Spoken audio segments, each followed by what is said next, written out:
An unidentified rocket, which NASA has been tracking in Earth orbit since 2015, crashed into the Moon. The satellite of our planet formed a new double crater, which was fixed by the orbiter NASA Lunar Reconnaissance. This is reported by CNN. The space agency specified that the first crater has a size of 18 meters, the second 16 meters. This could show that the rocket had a lot of mass at each end. Normally a spent rocket has mass concentrated at the end of the engine, and the rest of the stage is mostly made up of an empty fuel tank, NASA explained.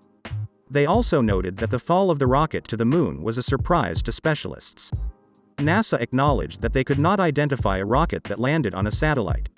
According to the news agency, a scientist, Bill Gray, who specializes in orbital dynamics, first noticed the object and counted its trajectory. He assumed that this is a stage of the SpaceX Falcon rocket, left after the launch in 2015. However, Elon Musk refuted this, and the researcher later admitted that he was wrong. The next assumption was the Chinese lunar mission of 2014. In turn, the Chinese Foreign Ministry denied that it was the launch vehicle from the Change 5 mission and claimed that the remnants of the rocket burned up during re-entry into the Earth's atmosphere. NASA experts have no idea whose rocket, so heavy, crashed into the Moon, leaving craters on it comparable in size to other, known craters, the article said. No other agency tracks space debris this far from Earth, and the whole situation highlights the urgent need to watch more closely for rocket debris in deep space, CNN concludes. Recently, more and more spacecraft escaped the Earth's orbit and burned up on the approach to Earth.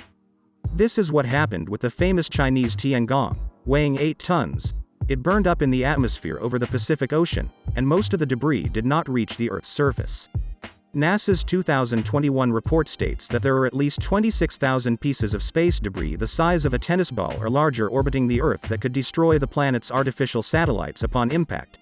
More than 500,000 ball-sized objects are large enough to damage spacecraft or satellites, and more than 100 million pieces the size of a grain of salt that could still puncture a spacesuit while astronauts are in outer space.